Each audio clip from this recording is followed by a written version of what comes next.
Oh yeah, like your two last games, live service games, Battlefield 5 and 2042, there was such successes, right? We didn't smash the concrete wall down with our bear skulls the last two times, but hey, Yeah. third time's the charm, right, boys? Yeah, in terms of charm.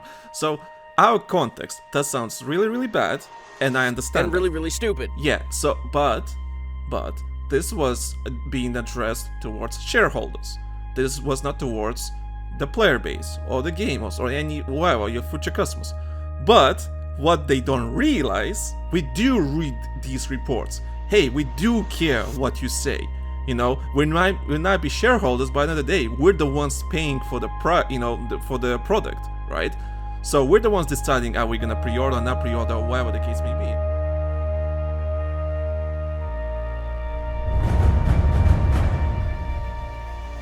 My fellow soldiers, my fellow Battlefield players, welcome to BattlefieldOne Podcast, the only podcast on this planet that still cares about this bloody franchise. I'm not exaggerating, we're the only podcast on Spotify about Battlefield that is somewhat consistent and somewhat professional. My name is Tom, also known as the Lanky Soldier, and I'm being joined by Florida Man himself, a voice actor that featured in Hunt Showdown trailer and then died the next second, Ray Edmunds. Yeah, I mean, I couldn't expect any better until the day I get a Grammy. Imagine though, fucking, but the best character that died the next second. I'd like to thank the Academy and God and my wife. My voice actor, my voice director or something, I don't know. Music starts playing in an effort to get me off the fucking stage because I'm used to reading a script and it's like, You're just high on the podium like, Hey man, this is great. You guys are cool. Thanks for letting me up here, man. Oh, Whoa! okay, I Is know. that like 10 feet down? Wait, Whoa. Ray, I know we talked in pre-show, but I just want to mention this on the podcast too as well. So literally Eurovision. So when the voting is happening, you know, they calculate in the public vote and the jury vote and so on. Some artists are literally high. You can tell on the screen. They're like, oh my god, they're like out of the show. They're like, yeah. Wait, how many God points we got? 10. It's just. Oh! No, you can tell some of the people are so freaking high. I mean, that's a lot of pressure though. Like, I'm not sending it. I'd do it. I'd be fucking baked out of my skull on that type of award show. Are you kidding me? Like, I'd be like, yo, I'm done with my performance. I'm going out back and I'm gonna cough my fucking lungs out for the next half hour until the voting starts up. Come get me when that shit starts, and then I'll be able to be like, oh. Yeah, I'm sorry if anyone can hear anything in the background on my end because I don't know, is that a car or something? I have no idea. But like I said, I live in London.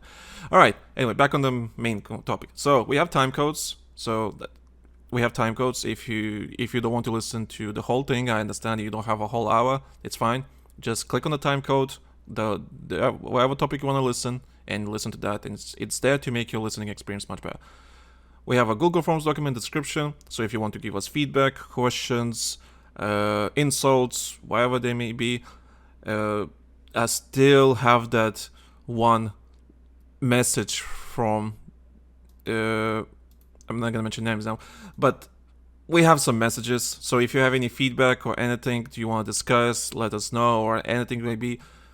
Google Forms document in the description is the easiest way to contact us if you don't have a social media account or anything like that. So just click on that Google Forms document in the description and just start typing. I don't think we need a Google Forms I don't think we need a Google document because I set it up so anyone can write anything they want. So Well, not to mention we set that up because we stopped accepting carrier pigeons a while back. Yeah, carrier pigeons did not work. I'm sorry, guys. I know you tried, but it doesn't work. And of course, there's a new Some of y'all motherfuckers next to countries with flyover zones where they eat pigeons, so. Oh god, yeah. Don't. Or states for that matter. Sorry, we're not just gonna pick on the Europeans here. It's more like to Asia, honestly. Anyway, and also, of course, I have another podcast about Call of Duty, Lockdown Player. It's available on Spotify. It's doing well. We're already 4 episodes in. We're getting a new audience there. If you care about Call of Duty, check it out on Spotify, Apple Podcast, Amazon Music, Lockdown Player. We're starting on YouTube too. So if you care about Call of Duty, you care about what I have to say about that franchise, check it out. I think I'm doing a pretty good job hosting the podcast. And of course, the most important thing, Patreon. patreon.com/TheLankySoldier. We have a Patreon. So the obvious thing, of course, what doesn't matter what tier you subscribe, you will get early access to future Battlefield 1 podcast episodes ad-free. Meaning, if you're listening to us on Patreon, you won't be hearing this housekeeping bit. You will go straight to the topic. You go straight to the meat and potatoes of the podcast or the episode, and that's one of the perks. And if I mean, think about it, kids. For $1 a month, you don't have to listen to that shit. Yeah, that's win-win. It doesn't take much. And if anyone that subscribes to the main tier of Patreon, you will also get access to our exclusive Patreon podcast called Live Gaming Gathering Extra. And it's basically me and Ray or my friends on anyone we want to bring. It's basically a podcast series where we talk, something we care about in the video game industry 2 or 3 times a month, depending how the month is going. So we're like already 30 episodes in. It's going pretty well. And basically majority of the time it's just me and Ray talking about anything video game related. Sometimes serious, sometimes not serious, because both of us worked in the gaming industry in some shape or form. And it's interesting discussions we have. Sometimes really dumb, sometimes really interesting. I don't know, Ray, any particular episodes stuck in your head? The ones we did on Patreon? I mean, they're all good stuff, baby. There's no discrimination amongst those episodes. It's all good stuff, and that's why you pay for it. See what I did there? Yeah, we have some amazing episodes there. Check out patreon.com/TheLankySoldier. And if you absolute grade A glorious bullshitting going on right there. It's literally grade A. It's all for you. It's grade A. And if you're not sure about supporting us, I understand that you have no idea if it's worth it. We do offer a free trial on the gold tier subscribers, so that's what the podcast is. So because I believe we make amazing stuff, Ray believes we make an amazing stuff. No discrimination on any episodes. I think every episode we make is really good, really entertaining. So there's a free trial for you to check out. So because I believe you're gonna stay after the free trial ends. So because I believe we make actually good stuff. And here's a small clip of the last episode we did just a couple of days ago, so you have an idea what you expect.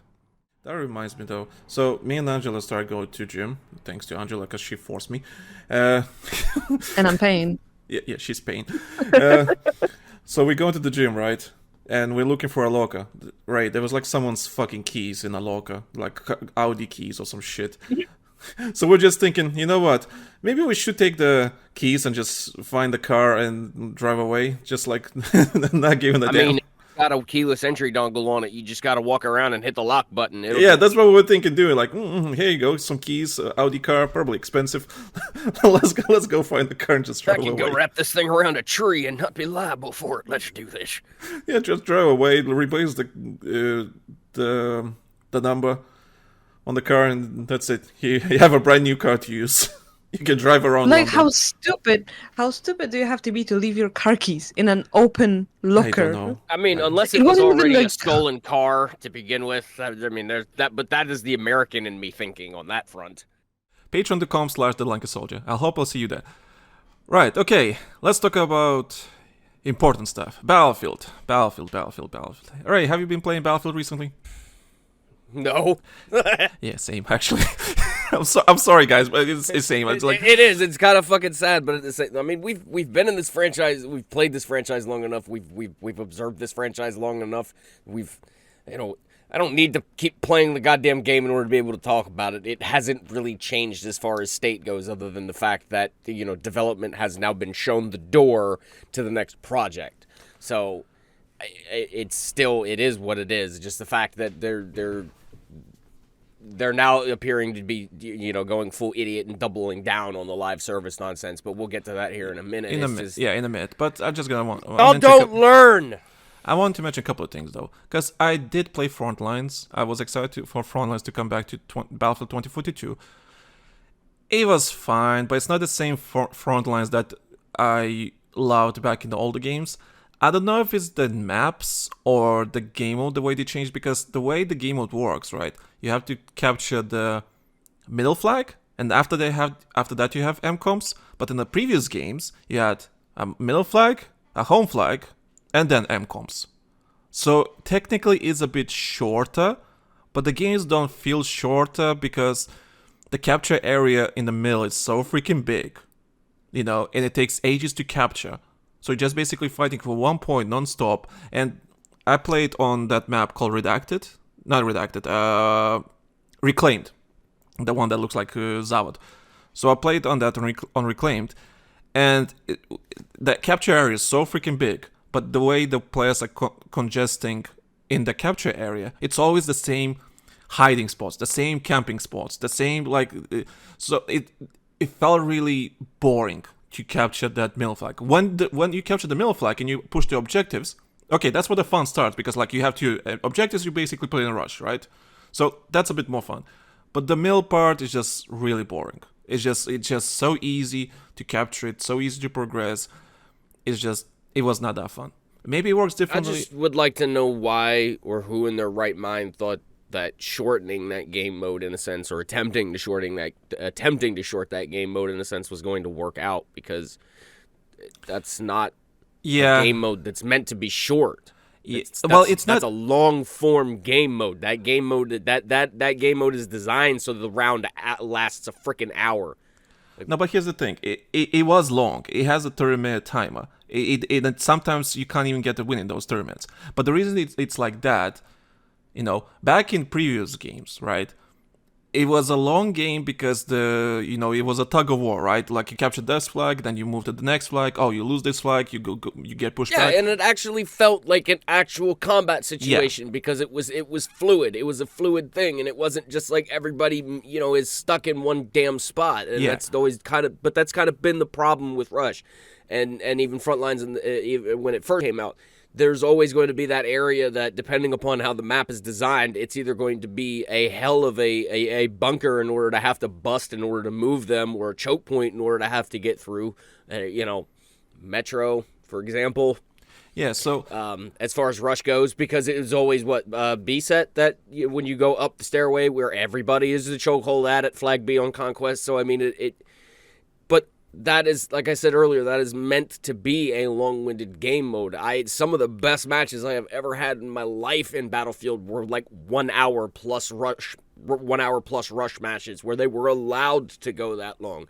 And yeah, I know that's not everybody's bag. Some people want to just get in, play their shit, and get out. I understand that too, but there's other game modes and we'll be able to get away with that. And that's kind of why I support Battle Royale in a way, because that can be a quick game mode in some cases, depending upon how good everybody is. Here's the thing, 30-minute timer is fine. That's not the problem. My God, that's one loud play in the background. The 30-minute timer is not.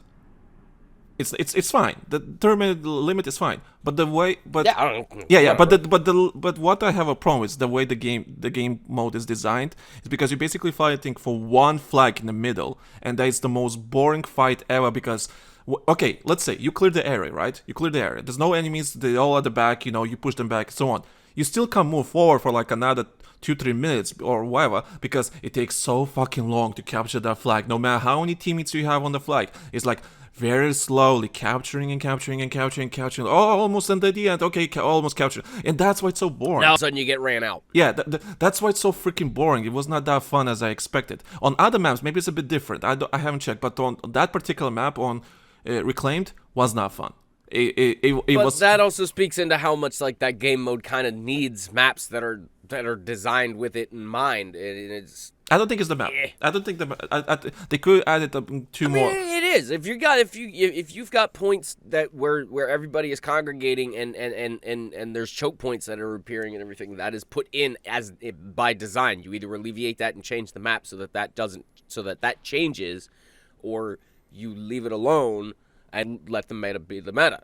That's all there is to it. It's not a matter of whether they can see the player data. They do track how we play these games. They have heat maps as to where a lot of conflicts and shit happens. We've seen them put it out before. So it's not like they don't know how we're playing these maps.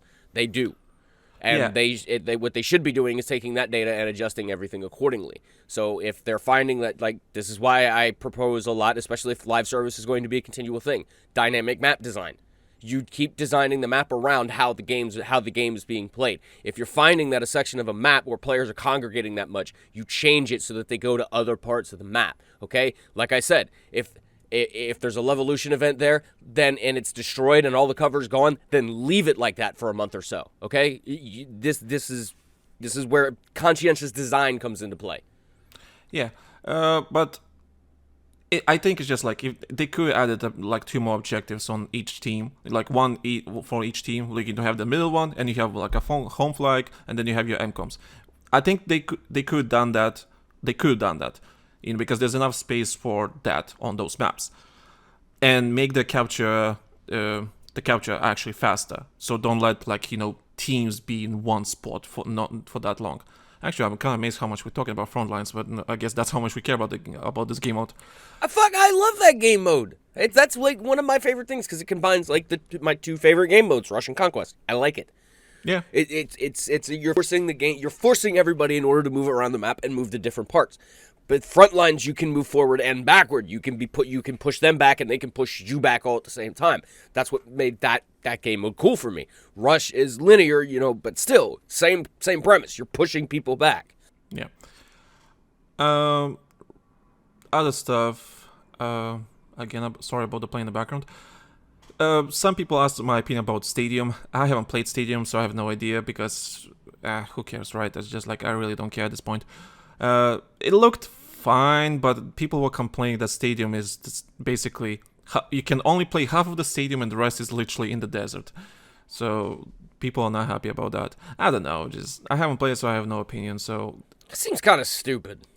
But I understand why they did it that way because it's going back to the original point I made a couple of episodes ago. Why is this map why the map doesn't have stadium weather? It's because the way the map was built. It's the way the map was built for 128 players. Probably they can't do too many changes because otherwise, lack of memory or whatever the case may be. Like it's something to do with code and how the performance runs or whatever. There's some technical reason they can't use the whole stadium or remove the sand and so on because they explained it in the last couple of months in the last Battlefield podcast they did a couple of months ago. So I'm pretty sure it's the same reason, same thing. It's just that's the most we can do, and I think that's the problem. Well, again, they took a map that was designed for 128 players, and they tried changing some of the parameters around without changing the map that much. Which, in their case, what they did was as far as changing the map. Well, technically we have two shrinking the map. Well, technically we have 2 new maps, basically from one map. Which again, that's a good thing. Yeah. That's using what you got. Yeah. But you should still be tweaking and doing other things when you do that to make them kind of individualized. Like if you're gonna just break the stadium off and make that its own map, then you go in and you add more cover and clutter and other things of that nature in order to kind of characterize it away from the Conquest map. Because I could see that, just being a good TDM map. It's probably good on TDM. Yeah, I mean, it's the perfect TDM map if you think about it. You got one end with a flag, you got the middle with the playing field with a flag, and then you got the other end of the stadium with a flag as well. And it's 2 floors at least? 3 floors? 2. 2? Yeah. I mean, still. Yeah. Also, on another note, DICE is now bringing remaining portal weapons to Battlefield 2042, even though they mentioned that and teased about. They even included a picture of the portal weapons that they're gonna be adding surprise. Adding in 2042, and they said we're satisfied with the selection of the guns, meaning we have no time to do that. We're sorry. I don't care, but it's kind of shitty. That's all I'm gonna say. There's nothing else to say about it. It's just like they said they will do it. They haven't. But it's 2042. Who cares at this point? I'm not gonna lose sleep over this, but it's sad. It's shitty. At this point, it is what it is with that game. It is what it is. It really is. And I've been saying that for like months now. It just is what it is with that game at this point. It's sad. It sucks. It had a lot more potential than what they utilized with it all day, every day. There was so much more they could have done with that. Yeah. That, to me, that game just falls down on just pure mismanagement. It's a lot of mismanagement across the board. Mismanagement, yeah. In the whole damned industry, and it feels like, and I know I'm not gonna. I know I get on my soapboxes once in a while, but I mean, it's like happening across the board. Like people who are making the decisions on how to run the company, on how to run these companies, they're running them like pure business 101 decisions for spreadsheet decisions. Like, it's just got to be profits up, baby. You got to expand, got to grow, got to keep the shareholders happy, and not really give that much of a flying fuck about the revenue, as much as they like the claim that they do. They really, I mean, I don't really think they give a shit about sales. If they did, they'd actually focus on actually selling good games instead of just announcing shit. So it just blows my mind. And I mean, it's all over the place, but it's people who are running the show need to have a fucking clue as to how the sausage is made, is really essentially what I'm trying to get at here. And it creates a lot of problems when you don't really understand the ramifications of the decisions that you're making. And I'm not saying that all of these upper management people like didn't come from game development background in some way, shape, or form, because I'm sure there's a couple of them that did, and hallelujah, I'm glad you exist. But I don't see it. I really don't. I don't see it in the end of the day decisions that get made. I don't. It just doesn't. By now, if that were the case, then Battlefield would be trying to get away from live services hardcore, is what they're trying to pull. Period. It doesn't work. Well, I might as well go to this conversation, and let's have a debate. But first, before we have that debate, let's talk about what's happening. So EA had its earnings call just recently, and Andrew Wilson talked about stuff. And of course, we're going to focus on the Battlefield stuff. So I have this article from Games Radar Plus, but I took all the important bits from it. So I don't know, Ray, do you want to read those? You want to? Because yes. you're usually the one that picks, like, I want to read it. I want to read it. I want to read it, yay! So I picked the best parts from that article from Games Radar Plus about the earnings call, what Andrew Wilson said about the next Battlefield. So you can read this bit. So, Battlefield might not be the Call of Duty rival that it once was following a string of divisive releases, but Wilson was eager to hype up the next entry in the large-scale, revolutionized series. I've just spent a whole bunch of time with the collective Battlefield team, says Wilson, funnily calling the next game another tremendous live service. Wilson still boasts that the largest Battlefield team in franchise history will build a Battlefield universe across connected multiplayer and single-player experiences. The Dead Space remake developers EA Motive were just put to work on Battlefield, leaving the cult horror series in limbo while the studio set up focus on single-player Battlefield experiences that were shut down. What was perhaps more controversial was Wilson's comments about implementing advertisements into traditional AAA gaming. Advertising has an opportunity to be a meaningful driver of growth for us, he continued. Yes, simply on the shareholder basis. We have teams internally in the company right now looking at how we vary thoughtful implementations inside of our game experiences. We're going to shove our advertising down your throats because we can't figure out where you actually watch. So, this is what they're saying, because you dolts don't just go out and buy their crap randomly. We're now going to put the advertisements right here on your here's your gaming screen from now on. It's just like, boo, buy our shit, and then it's gone. And, they got the rights to do that shit whether you got the game paused or not. Look at YouTube, baby. They all doing it. And it's not to actually sell shit. This is to make the shareholders go, ooh, you might sell shit. Okay, I have so many thoughts about this, and this whole the last remaining hour, we're literally gonna be talking about this. Okay, I'm gonna say my piece. Goddamn you, Valve! If you do this bullshit, I will burn this fucking world to the ground. Here's my piece. So,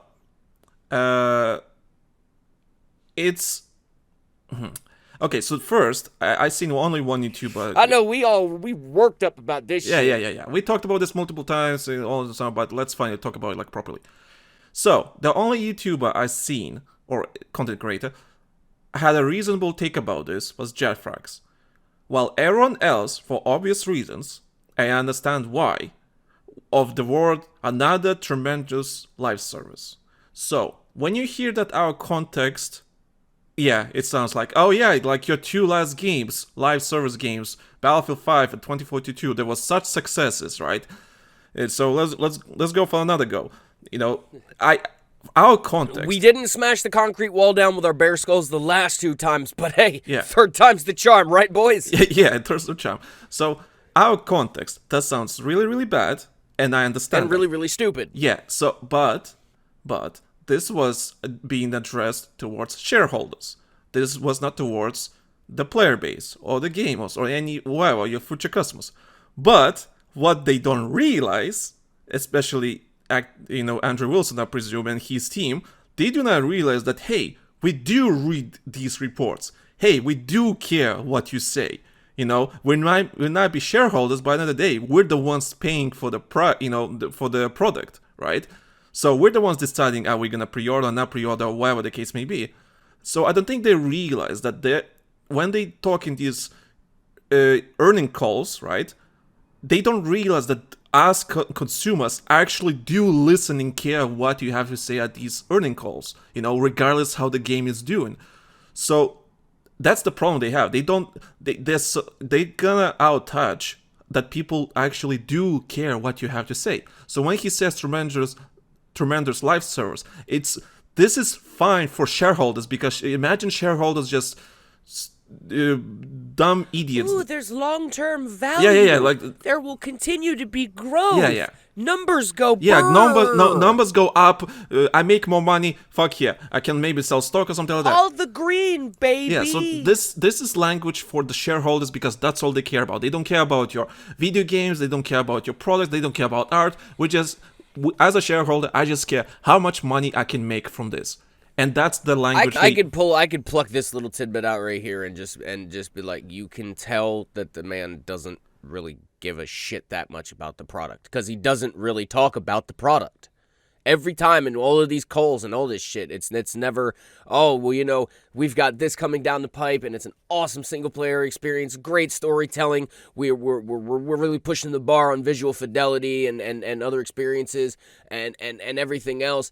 Instead, it's like another live service game with the potential for added advertising experience and all this other shit. And it's like, you're talking about how you're going to sell the product. You're talking about what the product is going to do for monetization. You're not talking about what product is. And there is right there is the glaring thing about it.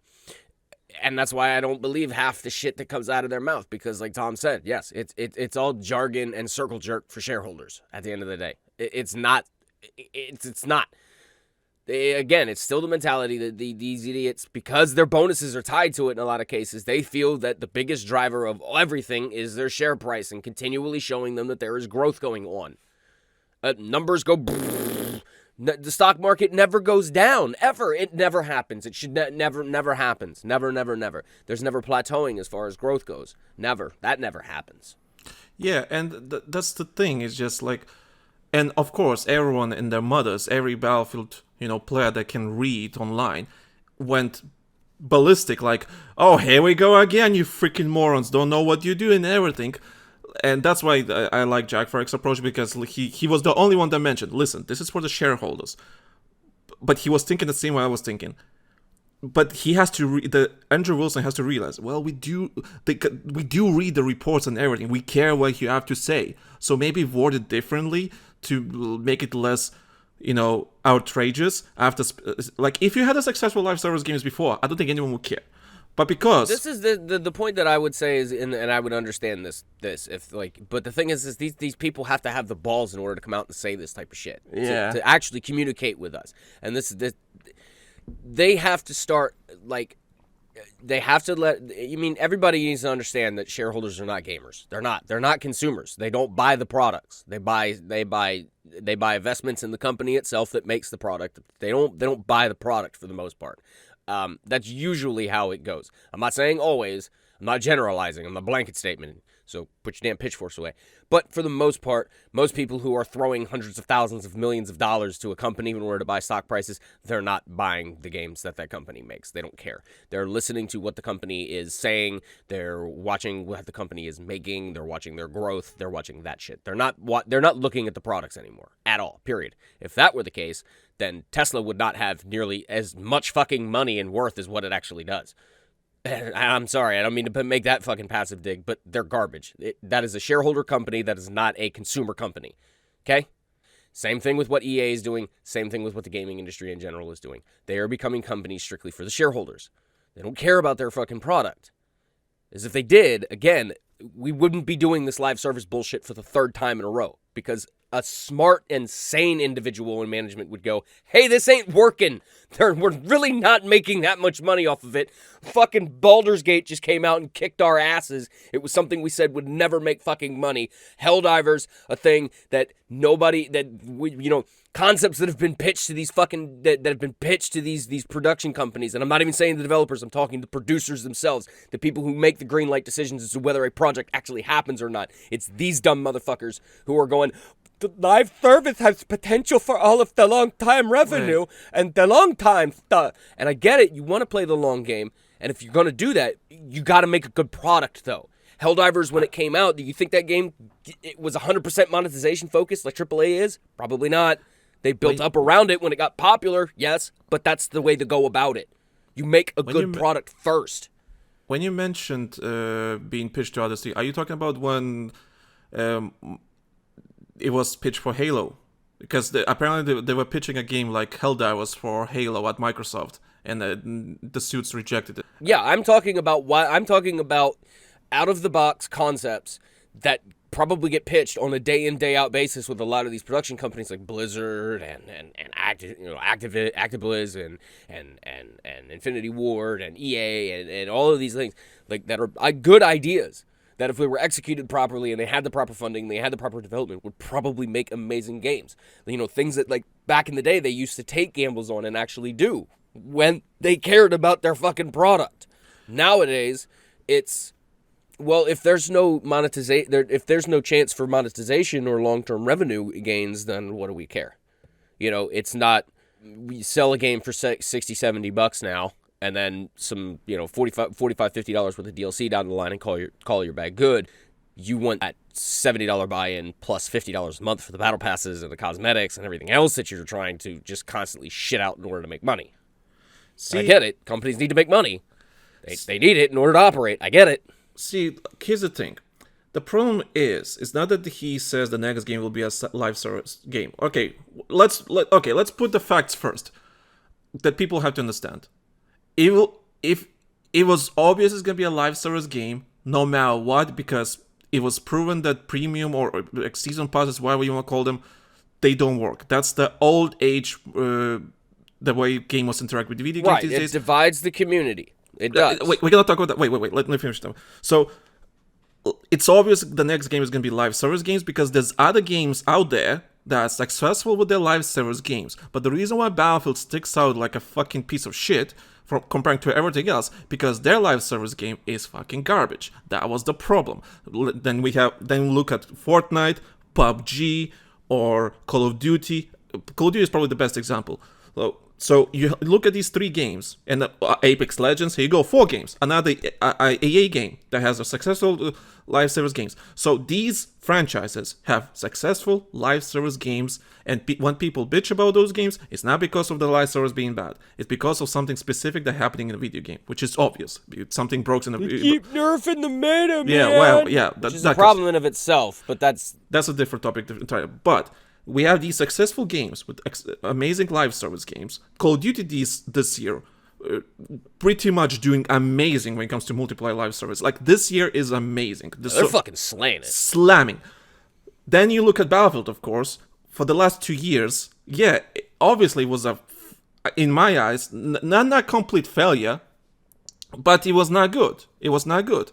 Of course, whether Battlefield 5 or 2042 was better, it's not a really high bar to go for, right? So technically, those two live service games, those two Battlefield games were not that successful in terms of live service.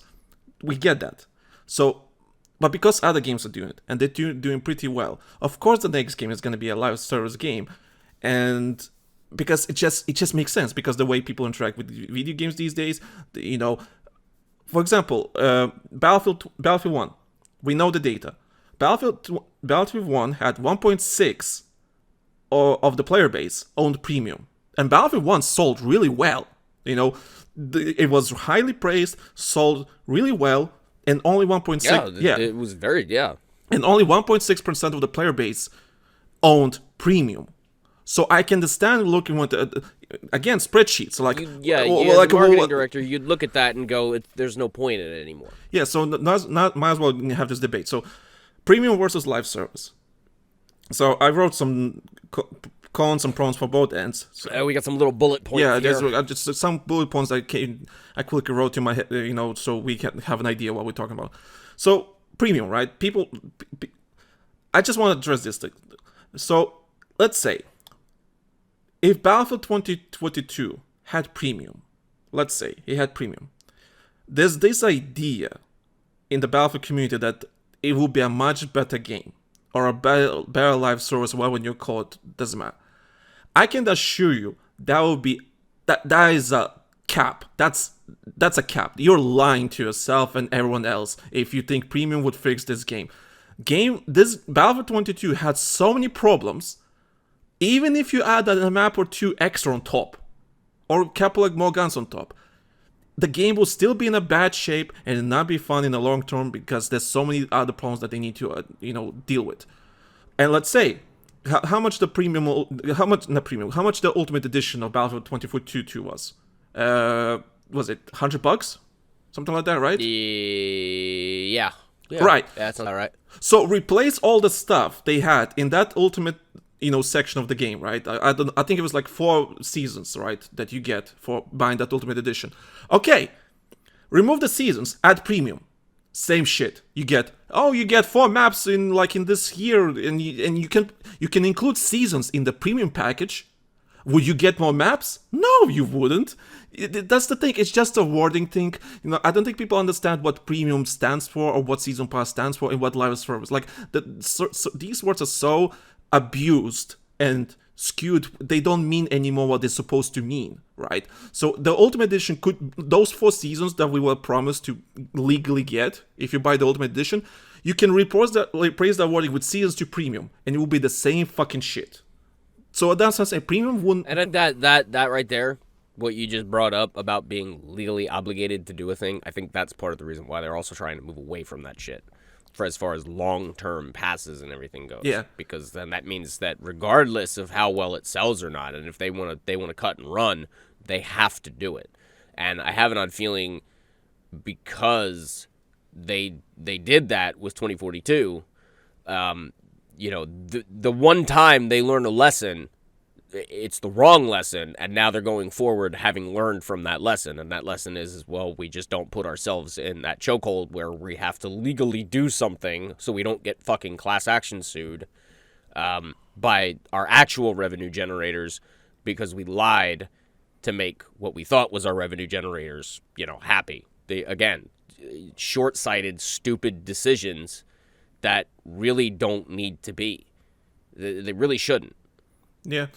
It's just silly. So I wrote some pros and cons for the premium and versus live service. So, for example, premium pros, steady schedule. So usually content is on a steady schedule. You know when it's coming. You know what you're getting, and that's kind of it because it's legally. Legally thing. We know what's coming. You know what you expect. Kind of. You know kind of what to expect. How many maps? What so on and so on.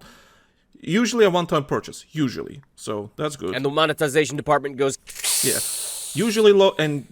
On paper should be loads of content, but again it depends what you call premium and just change the wording. It can be premium, but usually it comes with somewhat loads of content.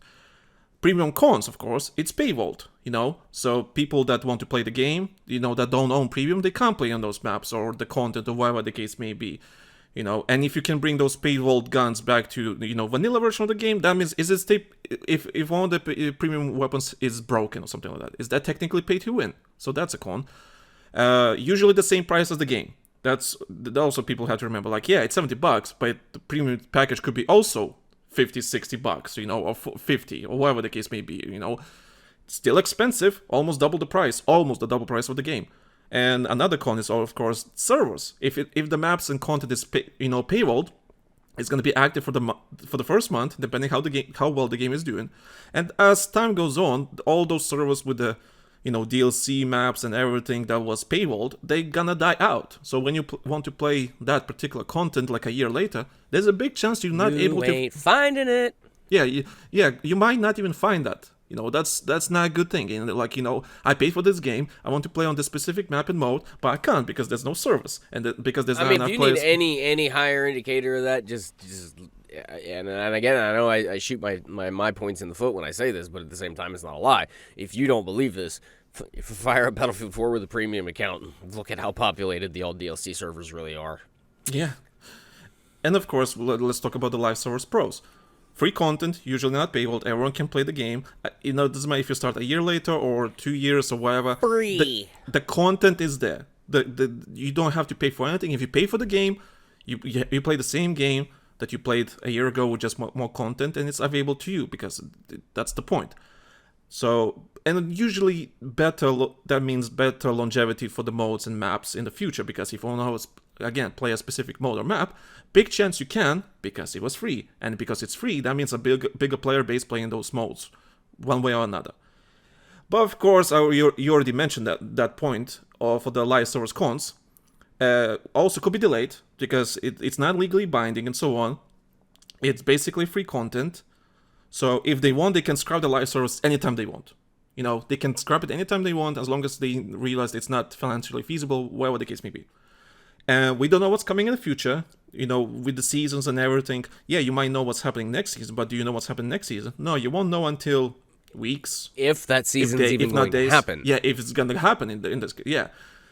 With Call of Duty and other games, you expect that to happen because the games are doing well. But for example, like games like Battlefield, we had no idea if we're getting new seasons like, all right, we got season 5, is season 6 coming? We don't know yet. Okay, we got season 6, is season 7 coming? We don't know yet. It's season, and so on, With Battlefield, it was... It's like this weird abusive relationship where you just don't know what's going to happen next. Yeah, with Battlefield, for example, the live service game that's not doing well, you don't know what's coming. You actually do not know if you're getting new seasons or new content. You have no idea. And of course, as time goes on, I think it goes pretty much with every game. Rarely a game.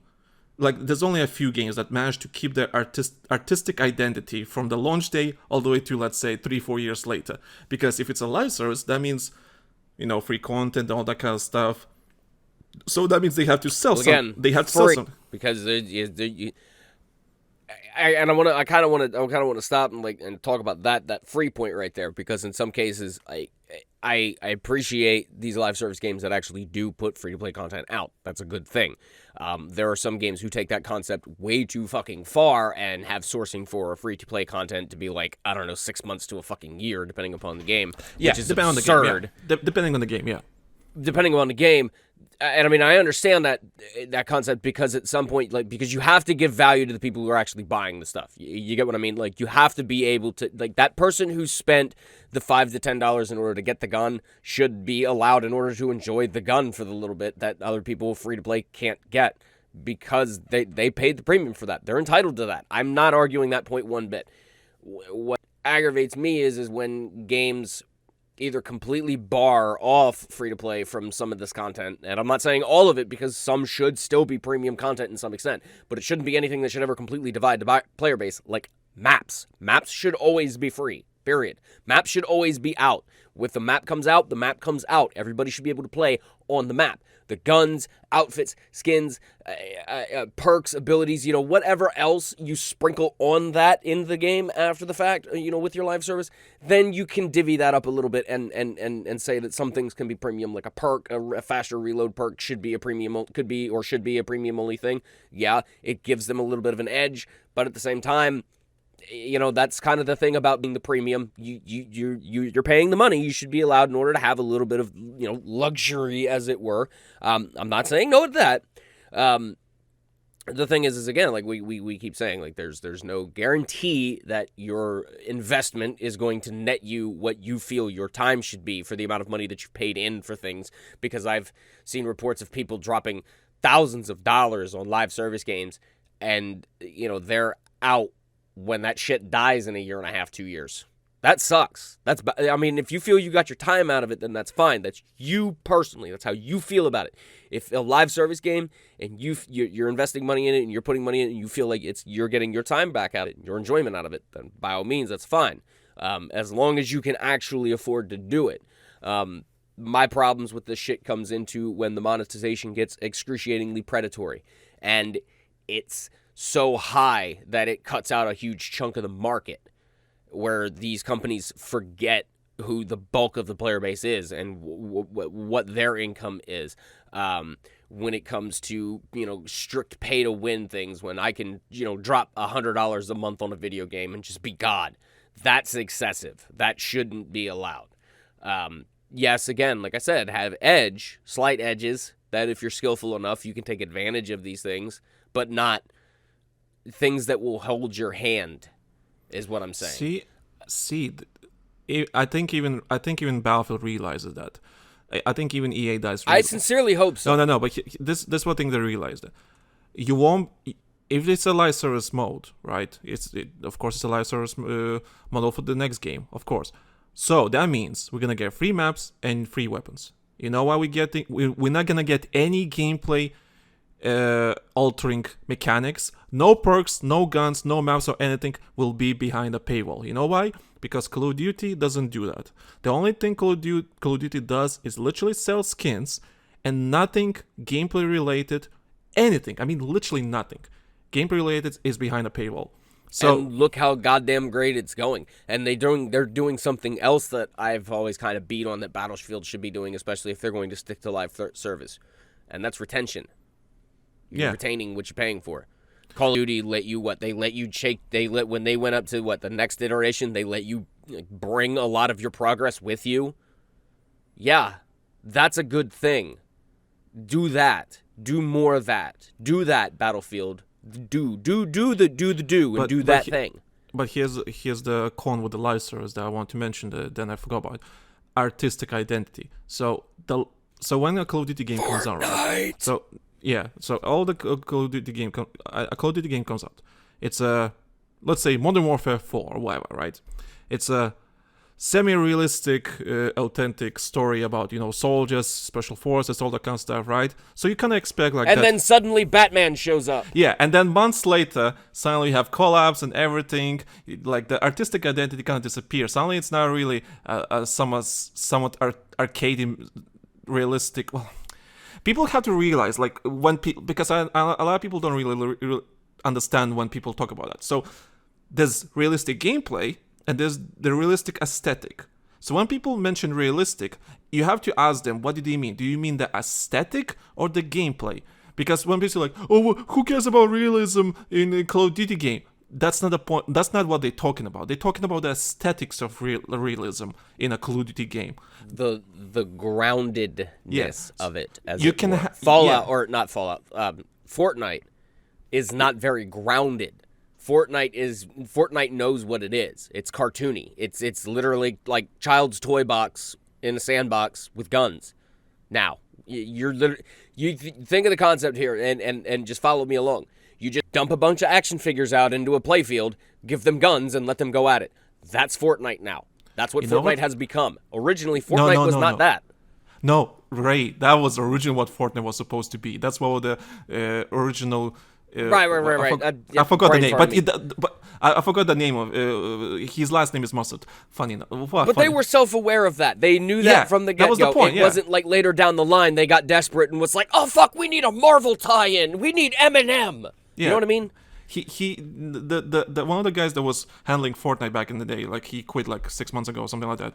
That's why he's out from under NDAs. Yeah. He said in the interview, listen, I want Fortnite to be like, you take your old action figures or whatever and just put them together and play, do whatever. It's like, that's what he wanted to do, and that's what Fortnite is. But anyway, going back on the same conversation about the artistic identity, that's the problem with Call of Duty games in general, or pretty any big live service game, first-person shooter live service game. Like, artistic identity is there at launch, but as time goes on, that artistic identity disappears and becomes something else entirely. And it's not Probably really because monetization got involved heavily. Yeah, because... And they went, we got this IP tie-in we can do and make some money. we have for this IP. We need to make some money. But it's not even that. It's not even IP. Just general... the wacky, colorful skins or whatever the case may be, depending on the game. But the problem is, it's not because the publisher forced that call up on us. It's not that. It's usually because how many times you can remake the same shade of blue on the same shape of helmet just with a different oh, it's a square helmet, now it's a rectangle, like, oh, now it's a very different shape of helmet or something like that, you know? How many times you can reinvent the same thing over and over again until it gets really boring and just it's not content anymore. Now it's just fluff for no reason. And we had this conversation on patreon.com/TheLankySoldier. Subscribe.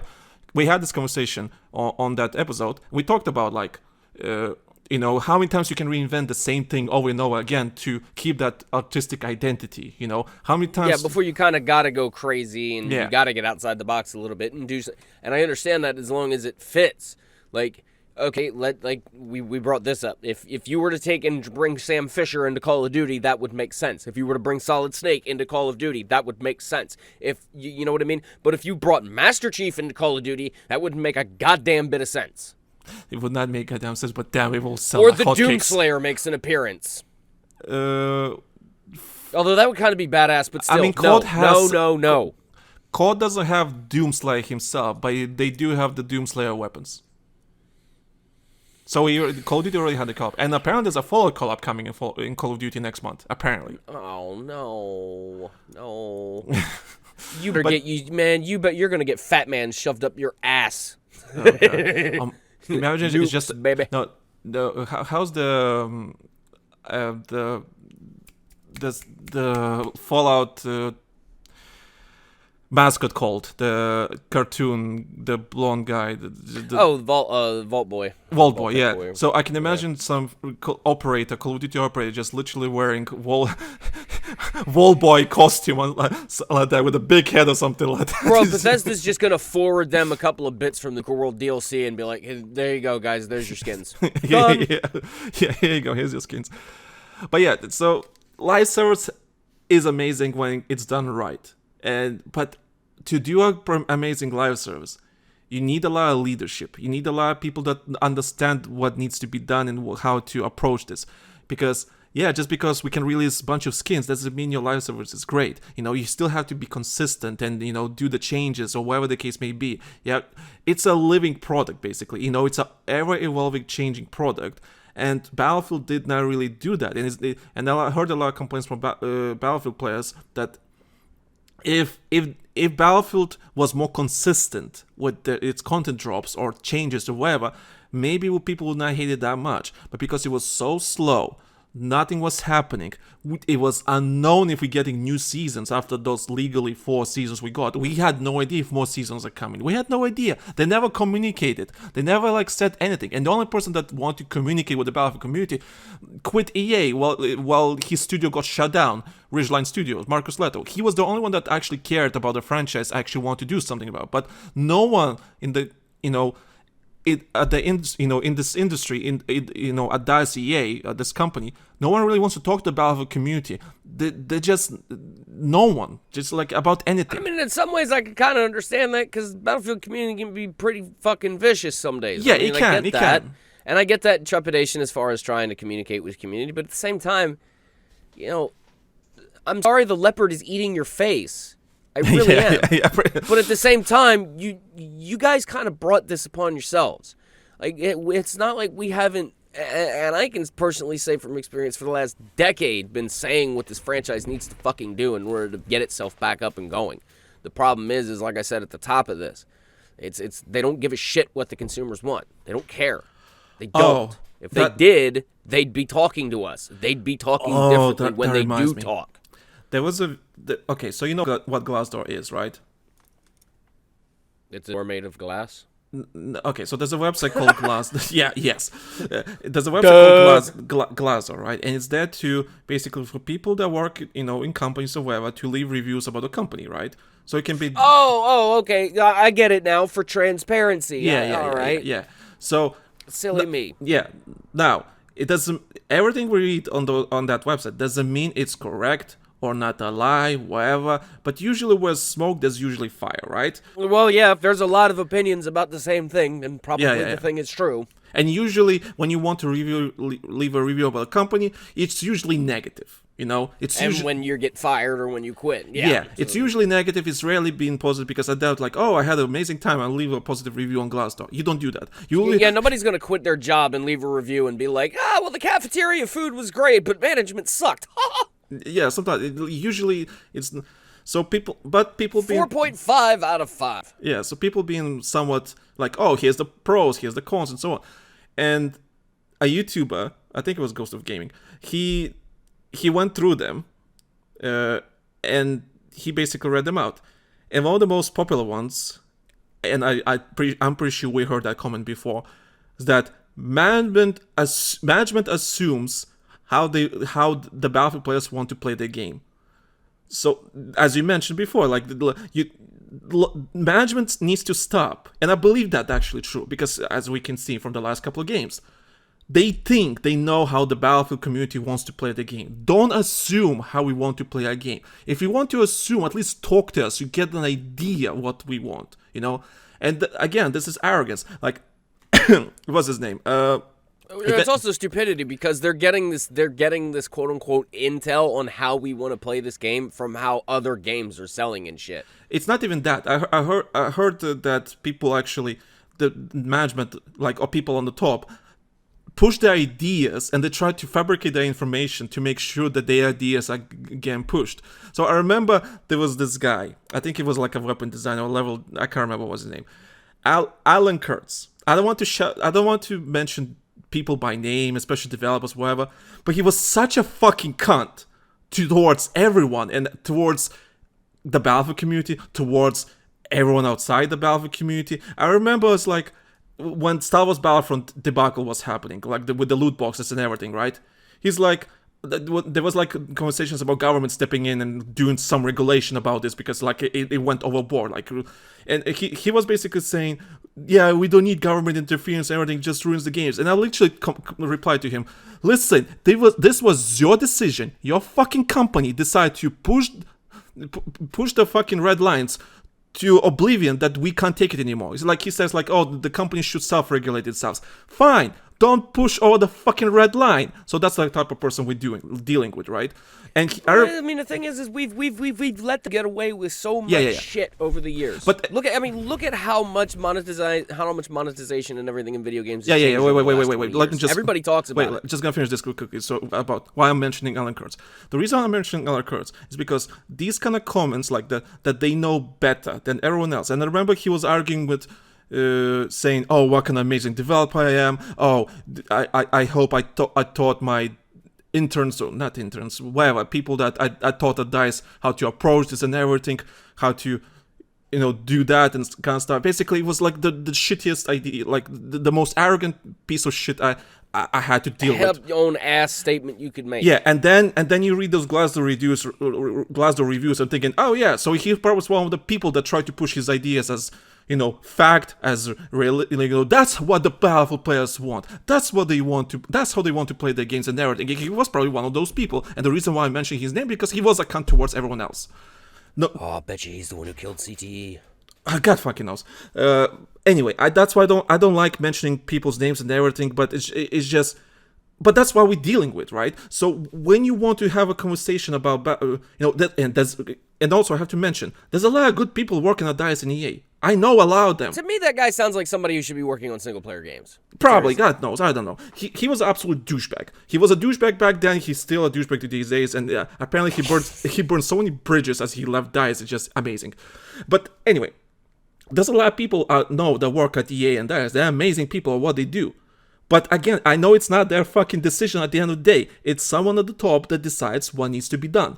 So yeah, shit rolls downhill. And for some reason, these people are in top positions deciding what needs to be done, and they don't want to talk to the Battlefield community. They don't want to do anything. They just do whatever they feel like is best, That's why I don't think the live service games works. Like, it can work in Battlefield game. It can fucking work. Battlefield is like the ultimate game for live service games. It's like Battlefield is like the ultimate foundation to make a perfect live service first-person shooter game. It's like what's ironic about that statement is you go back like well before, like I think it was like after BF4 was like done and over with, and we started making wish lists for what the franchise should be doing down the line. You remember some of the shit that I used to say. You know, long-term player base, long-term gameplay, where your progression actually means something. You can, you know what I mean? And that right there, they're all elements of a live service game. We were asking for it back then. I'm not going to say that we weren't. The problem is it's how it's being executed and how it's being done. It hasn't evolved. It's devolved over the years. They're scatterblasting content out, hoping shit sticks and hoping it makes sales instead of just looking at what the player base actually wants out of the damned franchise and what they want out of the game and sticking to it and building on that. Call of Duty did that. And then they're doing good. They're doing very well. Not doing good. They're doing very well. Pardon my English. It's my first language. Other companies that have built successful long-term live service games that are still going to this day. Again, Fortnite, Apex. They stuck to their lane. They figured out what their base wanted. They laser focused in on it, and kept driving that element. What Battlefield has been doing in an effort, because it seems to be blind and completely lost right now, is you're just walking around in circles with a shotgun shooting everything that moves and hope and pray that it hits. You need a rifle for that, and you need to slow down and you need to focus. That's what they need to do. And I don't think this next iteration is going to be the thing that does it. I think it's got to fall flat on its face again, and then one of two things is going to happen. They're either going to pull the plug on the franchise, which odds are, if this goes downhill and it doesn't go well, it very well may be what might happen. Because we haven't been very kind to the last two games. We're probably not going to be very kind to the next one. And we have our reasons for it. And just make a good product. Make something that the people want to buy, and not something that you have to con them into buying. And don't go too crazy this time. 128 players was probably a little too fucking crazy. Again, I understand you guys have to push the bar with things. That's what DICE has always been known for, or was always known for. You can't. It's not working anymore. It's a different age. It's not working anymore. It's not because you can't do it. You can. Damn, just because you can do a thing does not necessarily follow that you must do the thing. But it's not even that. Your competition is so far ahead with everything they do right now. Just because you make a game pretty, it doesn't fit anymore. That's it. You're done. Like, you can't even have destruction anymore in games. That's not a really selling feature anymore because other games have it. But that used to be the core element of what made Battlefield. Battlefield is the ability in order to completely change the dynamic of a map simply by leveling a fucking building. That's what made Battlefield 4 so great. Battlefield 3 was the same way. If somebody was behind a soft cover surface or something like that, or even concrete, and you had the weaponry and the ability in order to blow that cover out and get to that person, you could fucking do that. You can't anymore. That's gone. And I hate it. And I hope that the next game, apparently it's gonna be 64 players only. I hope they'll actually learn their lessons. Actually learn this. Like, I know we've been saying this like all the time, and a lot of people are like, oh, they're learning their lessons. We've been saying that for the last. Eventually, they might get around to it. We've been saying for the last 10 years, literally 8-10 years. You know, no lessons were learned, whatever. And there's a brand new team. Doesn't matter. I just hope that they learn their lessons and, let's say, bring destruction and everything to the game.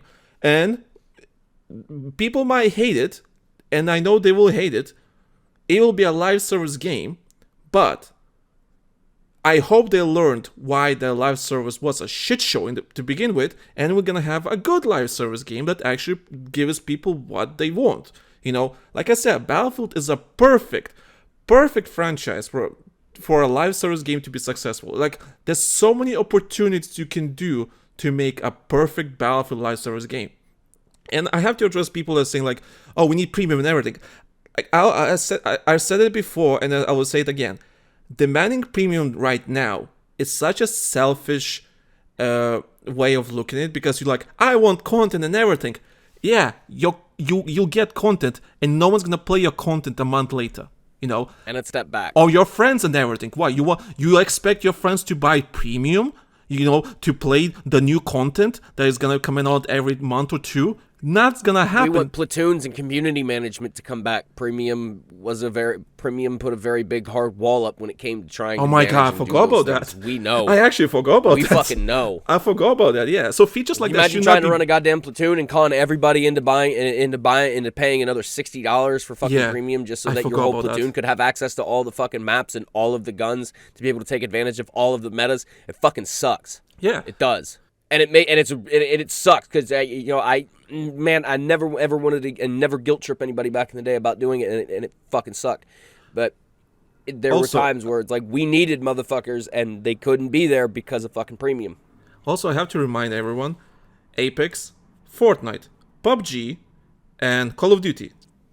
Don't have it. No. What they all have in common? Waiting. Everybody gets the maps. They all free to play. For the most, yeah. They all free to play. Now people say multiplayer. Sure, Warzone is free. The big map, the main attraction of Call of Duty is free to play. So Fortnite is free to play, Apex is free to play, PUBG is free to play, and Call of Duty is free to play. So when you add, let's say you add $70 to access the Battlefield content, the main game, right? Do you expect in Call of Duty, if they bring back, season passes, whatever, do you expect people to buy those maps? No, they won't. Because they already have a free-to-play element that is more interesting than multiplayer. The general multiplayer. They'll play Warzone that is free-to-play. And you expect them to pay another $30, $40 for DLC, season pass? Not happening. So that's why I always say the maps are what need to be free. Anything else you can charge for, but the maps just need to be free. Anything gameplay related cannot be put behind a paywall because people not gonna react to it kindly. People's like, we want premium. Trust me, fam, you don't want premium because no one's gonna play that premium package that you will enjoy by yourself, playing by yourself on the server months later. Sure, have fun, but 90% of the player base, even more, will not get premium because. Why I have to pay premium if other games offering me a better deal? Right. That's the thing. But that's why I'm always saying like the middle ground of it all, and that's the middle ground I'm willing to concede to is the fact that the maps and access to those maps needs to be 100% completely free to anybody who either was there to download, has downloaded the game if it's free to play and played it, especially if it's a first-person shooter or a community-driven game like that. Map access needs to be free, but I can concede and will concede that things like guns and skins and visual cosmetics and maybe even vehicles in some cases. I mean, if we really want to go that far, I'd be willing in order to say, yeah, that's fine, as long as everybody has access to the maps for free. Put that stuff behind a paywall. You can still play the game. You can still play the game with your friends. Doesn't matter what map they go on, because the maps are free. That concession needs to just at least be stapled down. I'm willing to accept. Everything else having to pay out the ass for, but the maps themselves, the core gameplay, the core shit needs to just stay free. If you want to have access for free to play later down the line, like 6 months later, you throw it in a battle pass or something like that on a free to play track, that's cool. That's fine. I'm fine with that. Do that. That's great. Eventually you give something people, free to play in order to work towards. And you still have value for the people who paid the premium. That's pretty much the best middle ground we're ever going to find with these games, and I'd be fine with that. What's funny? At the bottom of notes, remember when I told you that I was releasing all live gaming gathering episodes, right? And I was releasing the episode where we talked about Battlefield 5 after it was announced that they ending support, and you were basically suggesting, listen. We don't need no premium. Back then, literally, premium is done. It's done. We can't have premium back because it doesn't work anymore. But you were suggesting seasonal DLCs, right? Or premium something related, but regarding seasonal, for this particular time you get this and that and then that. It's funny. Call of Duty is actually doing that. So each season, you can get the Battle Pass, right? That lasts 2 months. And on top of that, you can get the expensive Battle Pass or edition, whatever you want to call it, right? It's like $30, I think. So $30, right? You get the Battle Pass and you get on top, you get skins on top, you get currency on top, You get some, I don't know, something like cosmetic-wise, but they already doing that. Why you suggest it like back then? They already doing that. Like, they doing seasonal stuff.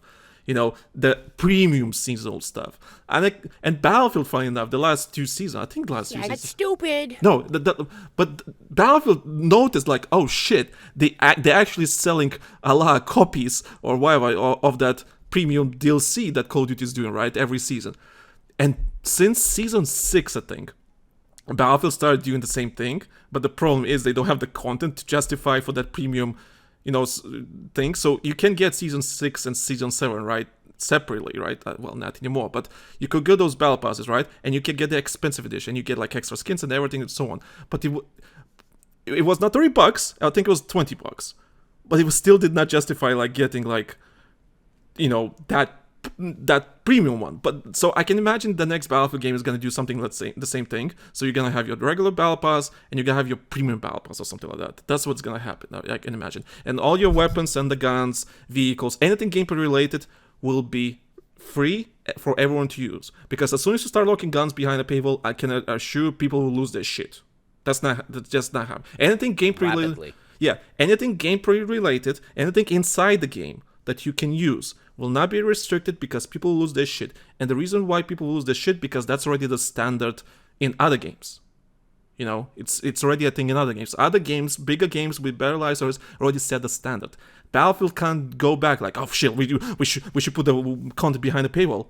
Good luck filling the servers. Yeah. Good luck with that. Just take their bags and go elsewhere. I mean, I get it.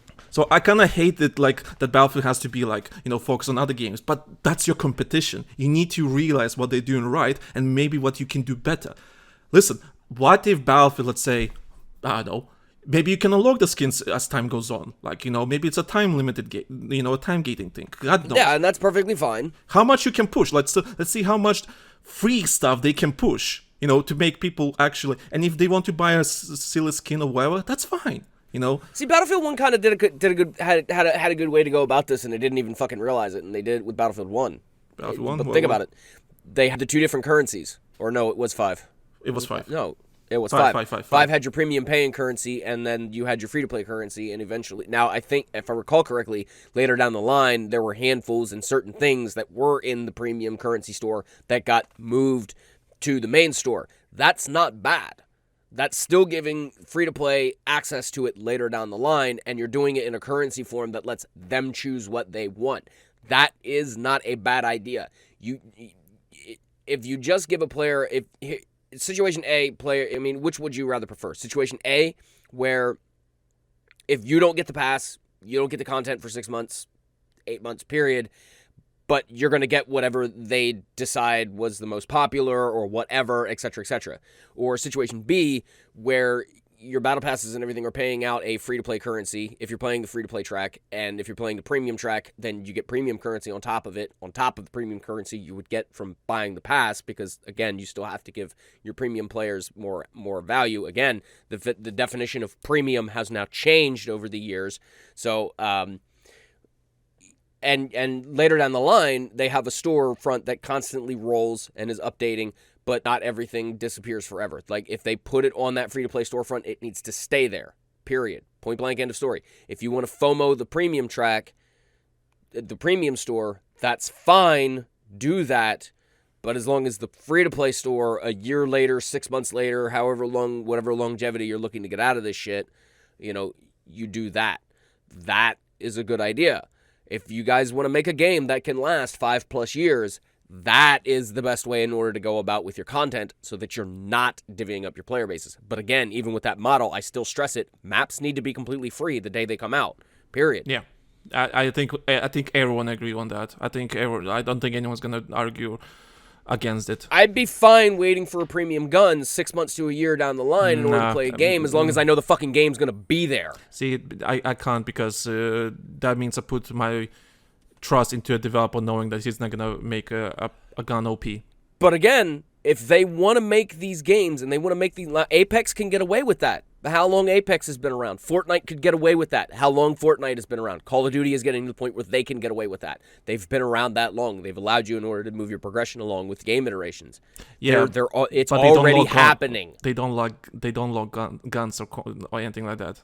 But still, if Battlefield wants to do things slightly differently, see if Battlefield, like, let's say, let's say you have a conquest match, right? But all your weapons are locked to a specific season. You can't unlock them or whatever. They're just there for you to use and whatever. Sure, then that way maybe they can maybe rotate it somehow every season or whatever the case may be. Let's say like out in field acquisitions. Yeah, something like that. Then maybe you can rotate it somehow. Then because you're unlocking something else. You don't unlock guns or attachments. Everything is unlocked. Well, you're basically just scavenging like what we used to do in BF4 when it came to premium guns. If you'd find somebody that had the new shit and you wanted to fiddle around with it, you'd pluck it off their body. I guess, yeah, but you lose the gun when you die. That's the problem. Yeah, there you go. But that's the thing. What's the difference if you get it in the field? Should you respawn with it since you picked it up in the field? No. I think you'd go back to your regular loadout. Because, for example, how Fortnite does it, right? Even though it's a battle royale, and when you die, you die. That's it. You're just done. That's the point. But the point, like how the guns work, right? You can't change guns or anything. You can't unlock any guns in the game. You get the guns whatever you find on the map, and the only thing you can change the guns is like change the skin on the gun, which you can do it in the menu. But those skins are just camos or whatever. Like you can apply this camo to assault rifle, and when you pick up an assault rifle on the map, that skin applies on that gun. It has that skin. Yeah. That makes sense. So that's why in Fortnite they rotate weapons every season. Like, now we have this assault rifle, but next season we have this assault rifle, because it's not all locked to progression. So maybe Battlefield can do that. Maybe certain guns can be like, be on that particular season, but next season you're doing a different gun or something like that. Maybe you have some kind of variety like that. And because if next Battlefield, for example, has Battle Royale, which rumored is happening, maybe they can do that. Maybe they can do that with Battle Royale. With Battle Royale, yes. But with everything else, because loadouts have always been a thing as far as Battlefield is concerned, I don't think that should work with everything else. The guns need to be unlockable and keepable and able to be put into a loadout, an initial loadout, period. I feel like that needs to stay as far as Battlefield goes. If they want to change that element for Battle Royale because of how Battle Royale is, that's fine. If you haven't legitimately unlocked that gun, but you pick it up in the field, I feel you should only be able to have that gun for that match. And if there's stipulations that are involved, like you need to get so many kills, or you need to acquire it and get so many kills with it in order to perma unlock it, that's not a bad idea either, because that gives you an incentive in order to actually find the damn thing in the field, acquire, and do the thing with it. So, like, for instance, some of the skill challenges that Battlefield 4 presented you in order to unlock the gun. The extra step to do something like that with Battle Royale would be, like I just said, if you need to get like 10 headshots with a certain sniper rifle. Okay, now your objective is to get that gun in your loadout. You have to spawn in, drop out, find the damn thing, get those 10 headshots, and then once you get those 10 headshots, then you can spawn in with that gun later if you want. I feel that would be a great way in order to go about doing it. Yeah, I would not hate it. If you want a rocket launcher, you got to blow up so many vehicles, or you have to kill so many players with it, or get so much in splash damage. As long as they're achievable challenges and make sense, depending upon how. Now, I also like adding some elements of challenge to things. So depending upon like how powerful the weapon is or how good the weapon is, you make the challenges a little bit more harder. If you want to make it like a premium, an epic of some sorts, your commons and uncommons, they're going to be pretty easy in order to do. A couple kills, you got it. Your rares and your epics, you know what I mean. If you're going to do grades, that's not a bad idea in itself either. You just add some more challenge to it. Well, not only do you have to get 100 kills with it, but 50 of them need to be headshots. See, the reason I'm really cautious about that, you know why? Because there's a big conversation happening about skill-based matchmaking in video games, right? And people hate. They did that. Remember when back in the day, being good in a video game was like really, somewhat praised on? These days, if you're really good at video game, you're shit on. Like you're literally called a sweat and a loser, whatever. Oh, look at you being good in a video game or that. Fucking no life. Yeah, like then they get mad at you that you unlock the gun faster than them. Like in, I don't know. And you know what? So what? That's just envy. It's envy and jealousy. In a sense, yeah, but it's really It's childish. Yeah, it's annoying to read this my match is like, for example, I hear Agent every time we play, like, oh, these players are sweaty. I'm like, just fucking get good, I guess. So how long have you been playing Call of Duty and like then you complain that enemy players are better? I don't know, get better. It's just one of those things that kind of annoys me. It's like, yeah, it's annoying to get shit on. I know that, but think about really why the you only got way in order to get around that is is skill-based matchmaking, or just don't play it. Or just like, if you're playing, at least attempt to be better, I understand, like, yeah, you can still have fun while you're being shit on, don't get me wrong, but it's like let's be realistic here a little bit. And of course, a lot of people think they're better than they are supposed to be. They like, oh, why I'm being shit? Well, do you think you're actually good enough as you think you are? There's a lot of people think they're way too good when they are supposed to be like, oh, I'm a platinum player. I'm pretty sure you were not supposed to be platinum in the first place. You got a little bit carried there, whatever the case may be. But that's a different topic entirely. We all kind of get up our own asses as far as how yeah. skilled we are in video games. I mean, let's not kid each other. Let's kid ourselves. It is what it is. Yeah, but we're idiots. Just to end this premium live service conversation, you know what? I don't think premium will be the right choice. I don't think it will be the right decision. Because if let's say Battlefield 2042 had premium, I don't think it will make the game any better. I really don't think so. All the seasons we got will be just renamed premium seasons or whatever, and that's it. But again, that depends upon what your definition of premium is. My definition of it is now changed. What the old definition of premium is a pass, where you're locked and that content is only there unless you buy it individually. Nowadays, premium is something completely different. Yeah. It's pay in. Premium is what you pay for. It's premium or free to play. That's all it is nowadays. Yeah, so I think people kind of get confused. Like you said, the terms got changed so much that people don't even know anymore what they're talking about. So that gets confusion. But it's all DLCs nowadays too, baby. Even that term has changed. See, even DLC doesn't make any sense anymore. You know why? Because it's all fucking DLC. No, because when you update the game, you have the DLC. You just have to pay for it, whatever the case may be. Dude, nowadays your game is the DLC. No, because you already have downloadable content. Yeah, you already have the content on the game. It's already there because it has to be there for everyone to see. Maybe you don't own it, but everyone else has it. That means it's already in your game. No. You're not. You weren't picking up what I was putting down there. Oh, well. Nowadays, all games are DLCs. Oh, yeah. It's downloadable content. Yeah. Fuck, we're doing DLC right now. Yeah, we're doing downloadable content. We are doing DLC. If you listen on Spotify, you're it's DLC technically, yeah. So the term has changed. Things have changed. The thing is the industries have changed in a really fucked up way, in the wrong way. Yeah, there's a lot of things that got better and a lot of things that went to shit. It just depends on the perspective.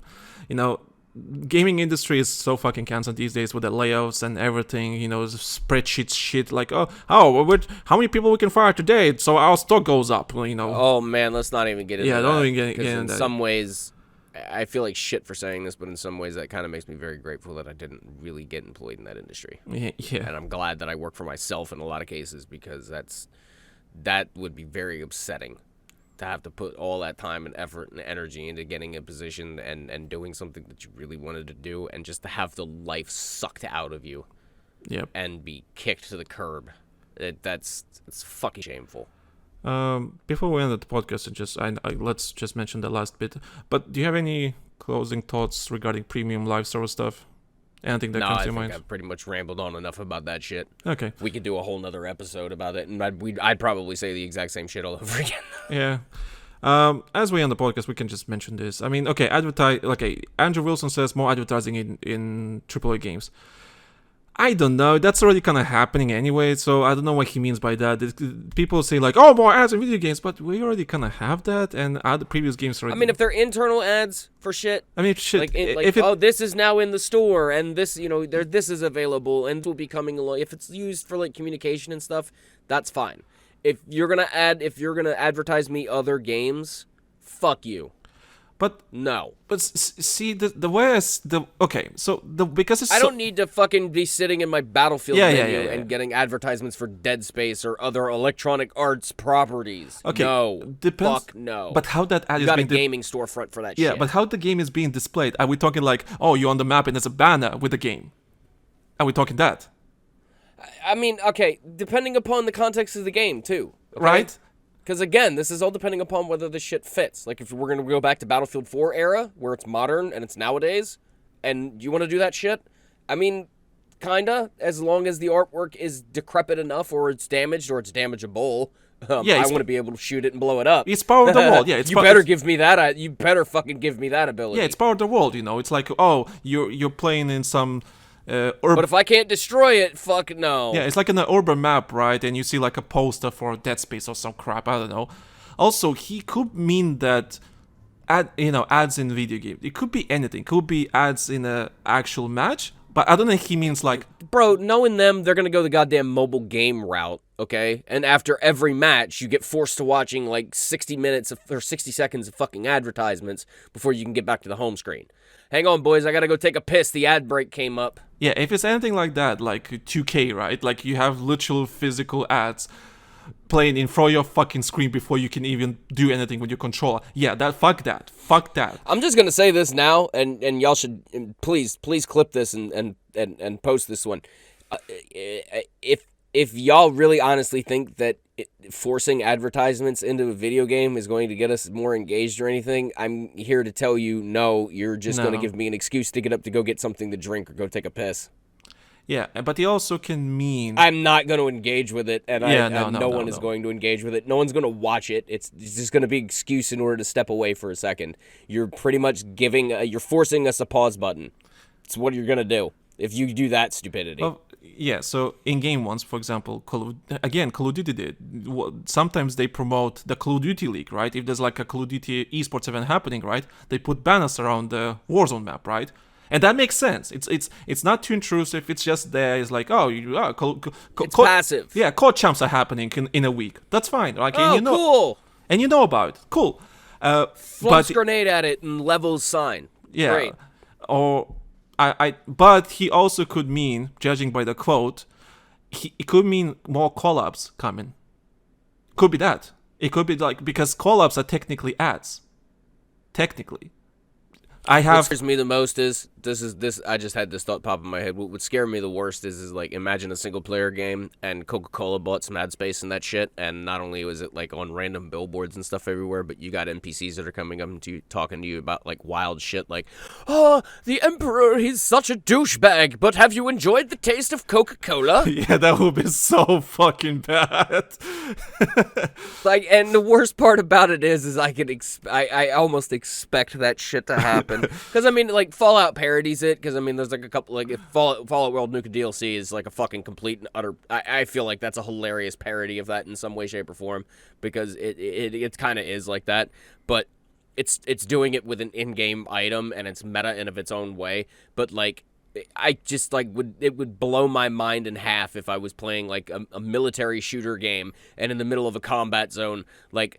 some random NPC down the line is like, my bottle of Borsol, I needed to shave my face glorious, better, smooth after this war zone. No. Or like, just my dude, random Chanel billboards in a third world country, or, you know what I mean? Oh my god, you literally playing a Battlefield game, right? And the medic comes in, he has like a wearing Chanel military gear. Like my shoes? He like my military gear shoes. They're fucking Skechers, baby. They're Skechers. Fucking Gucci. Not fake ones, you know, or when you get revived or something like that, so someone throws a med kit, like, after this we can have a Coke or something like Coca-Cola or something like that. Well, like characters literally talk to each other and they're promoting products to each other, like, oh, for fuck's sake, that would be so cringe. That would be horrible. Like, I do not mind a soldier wearing some Gucci gear on them. I don't care. But when they start talking about the Gucci gear to me in a game, that's why I get annoyed. I don't care that you're wearing Gucci. It's fine. You can have all the Gucci. Bro, imagine like how. And what's funny, what's fucked up about it is because they're wanting to do generative AI. That means they could actually like make the ads rolling which is even worse. Oh fuck yeah, good point. Because 1 week they could be like, 1 week that NPC could be trying to hook you fucking Coca-Cola, and the next week that motherfucker's trying to hook you like a shaving cream or fucking or you know, depending upon the region, you know, local restaurants and shit. Oh my god, that would get fucking spooky. And if even and then they customized it so that it was like close to your region, that would be fucking wild. Actually, imagine if all the ads in the game are somewhat AI related, and they come somehow. And the NPCs know about your surrounding areas because they got your ass geotagged, and they fucking got access to Google Maps. Like, have you been to the dry cleaner lately? It's beautiful outside. And you're like, you're in United Kingdom, right? And you get like Nando's ads, right? Hey, you want to get some cheeky Nando's after this glorious conquest match? Bro, the NPCs start asking you about the football games. Oh my god! No, I don't know. Oh, if this is, dude, that would I don't know if wild. this is a nightmare or fucking fantasy, or evolution. I don't know, fam. I really don't know. Just like. Imagine all the characters in the game, right? They're voiced by real actors, right, and everything. But they use AI to extend their, conversations to something else. Which is very scary to me. I really don't like that. So imagine, idea. you do voiceover for the Battlefield game, right? You do a voiceover for the Battlefield game. And you do everything, like all your generic stuff that you need for the game to, function for your character, right? So they have your voice and everything. And then they can use AI for you to say something else, like more like with ChatGPT, right? And then you can like locally what suddenly throw me an extra magazine becomes throw me a Krispy Kreme donut. Yeah, what was in your area? And you as the actor are going, what the fuck? I didn't do that take. Was I that high? Oh no. I don't know if this is the most awesome thing or the most cringiest thing. It just depends how you look at it. It scares the shit out of me. It scares the shit, but at the same time, it's kind of like, I just want to. I don't. But at the same time, I kind of want to see that happening just because I want to enjoy the shit show. just the fact, just to enjoy the shit show. Maybe the scariness of it is the millennial in me, because I'm pretty sure Gen Z would be out there like, fucking shut up, boomer. Yeah, pretty much. But no. And just because I'm getting closer to 40 don't mean I don't. And just to end the podcast, he also mentioned about EA CEO Andrew Wilson says they have a real hunger to start using generative AI as quickly as possible on their games. We believe that more than 50% of our development process will be positively impacted. Someone here was mentioned the developers have a real hunger to use AI. I don't know if that's a real quote or a fake quote, but I saw the word developers have the real hunger to use AI. I don't know if that's the truth. I think it could be a clickbait. I would like to speak to these developers actually. Yeah, if that's a developer, I haven't seen very many positive postings about code jockeys being forced to use ChatGPT. I mean, there are some that are loving it, but there are a lot of seasoned professionals that I've run across, and especially like Reddit posts and shit. Now, again, it's Reddit; it's not really credible, but it's like, just in some instances, the cleanup from ChatGPT takes way longer than what it was to just write it in the first place, which makes it redundant and useless. Well, it's clearly it's going to be applied to art department some way or shape or form. All the basic stuff like concept artists and everything like that's gone. That's it. That's AI.